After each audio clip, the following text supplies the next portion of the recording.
Hello guys, कल हमने प्रस्तावना के बारे में पूरी डिटेल से जानकारी हासिल की थी।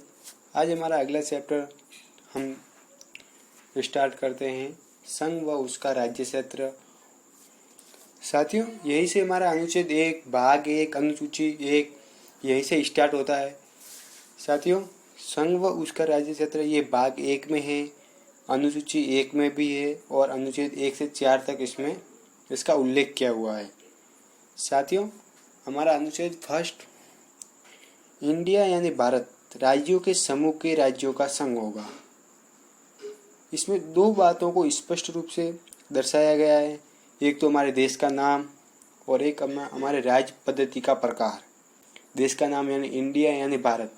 साथियों, यदि आपसे कोई पूछ ले कि संविधान के किस अनुच्छेद में इंडिया और भारत दोनों नाम का उल्लेख किया हुआ है, अनुच्छेद 1, क्योंकि संविधान सभा के सदस्यों में देश के नाम को लेकर कोई मतभेद था, इसलिए इंडिया और भारत दोनों नाम का उल्लेख किया हुआ है। और राज्य पद्धति का प्रकार, इसका अर्थ है भारतीय संघ राज्यों के बीच कोई समझौते का परिणाम नहीं है। राज्यों को संघ से विभक्त होने का अधिकार प्राप्त नहीं है। पूरे देश एक है जो विभिन्न राज्यों प्रशासनिक सुविधा के लिए सुविधाबद्ध है। अनुच्छेद 1 में भारतीय क्षेत्रों को 3 श्रेणियों में बांटा है, राज्यों को क्षेत्र, संघ क्षेत्र और ऐसे क्षेत्र जिसे किसी भी समय भारत सरकार द्वारा अधिकृत किया हुआ है, जीता हुआ है यानी जो है। साथियों, हमारा अगला अनुच्छेद सेकंड है। इसमें ये कहा गया है कि संसद विधि द्वारा यानी कानून द्वारा शर्तों पर जो एक ठीक समझे वो संघ में यानी भारत में नए राज्यों का प्रवेश और उनकी स्थापना गठन कर सकता है।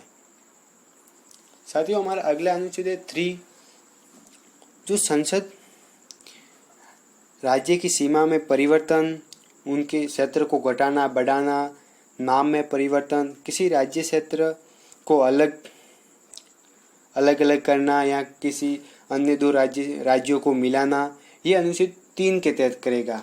और नए राज्यों का प्रवेश और उनकी स्थापना और गठन अनुच्छेद 2 के तहत करेगा।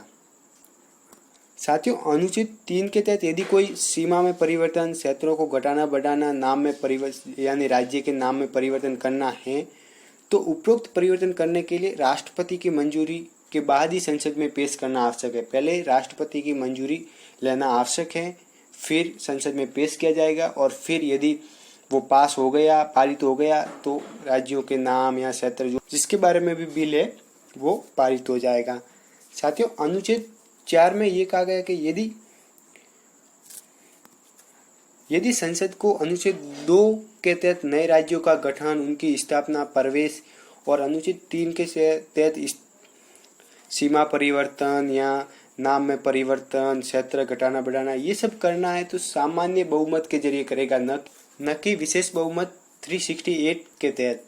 अनुच्छेद 368 संशोधन के तहत नहीं किया जाएगा, सिर्फ सामान्य बहुमत की जरूरत होती है, वो सामान्य बहुमत और वो सामान्य प्रक्रिया के जरिए किया जाएगा। साथियों, मैं एक बार फिर आपको बता दूं, अनुच्छेद 1 में इंडिया यानी भारत राज्यों के समूह के राज्यों का संघ होगा। इसमें दो बातें स्पष्ट है, एक तो देश का नाम और एक राज्य पद्धति का प्रकार। यहाँ संघ जो राज्य है वो भारत से संघ क्षेत्र से अलग नहीं हो सकते, उनके बारे में जो राज्य पद्धति का प्रकार है। और अनुच्छेद 2 में संसद विधि द्वारा कानून द्वारा शर्तों पर जो उसे ठीक समझे वो नए राज्यों का प्रवेश कर सकता है, वो प्रवेश कराता है या उनकी स्थापना गठन उसके बारे में। और अनुच्छेद 3 के बारे में संसद राज्य की सीमा परिवर्तन, उसके क्षेत्र को घटाना बढ़ाना, नए नाम में परिवर्तन जो भी है वो अनुच्छेद 3 के तहत होगा। और अनुच्छेद 2 और 3 के तहत यदि संसद को कोई काम करना है तो सामान्य बहुमत के जरिए करेगा, न कि 368 संशोधन के तहत।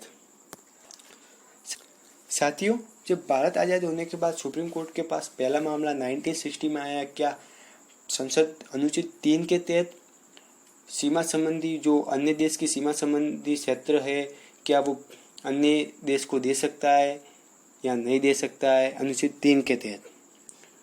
क्योंकि जब उस समय सीमा संबंधी विवाद हो रहे थे, इसलिए सुप्रीम कोर्ट ने इसके बारे में निर्णय दिया कि संसद अनुच्छेद 3 के तहत भारत के किसी भी क्षेत्र को अन्य देश को नहीं दे सकता। यदि यदि उसको कोई सीमा संबंधी परिवर्तन करना है तो 368 संविधान संशोधन के तहत किया जाएगा, न कि साधारण बहुमत के जरिए। साथियों, यदि ये आपसे कोई पूछ ले कि सुप्रीम कोर्ट में जो ये मामला गया वो किसके तहत गया, तो इसका नाम था बेरुबाड़ी संघ मामला। बेरुबाड़ी संघ मामले के जरिए सुप्रीम कोर्ट ने ये निर्णय दिया था। साथियों, हमारे यहाँ आज अनुच्छेद 1 से 4 और भाग 1 और अनुसूची 1 पूरी हुई। साथियों, कल इसके बारे में हम केंद्र शासित प्रदेश, नए राज्यों का गठन, जो समिति बनी थी, उनके बारे में विस्तार से जानकारी हासिल करेंगे।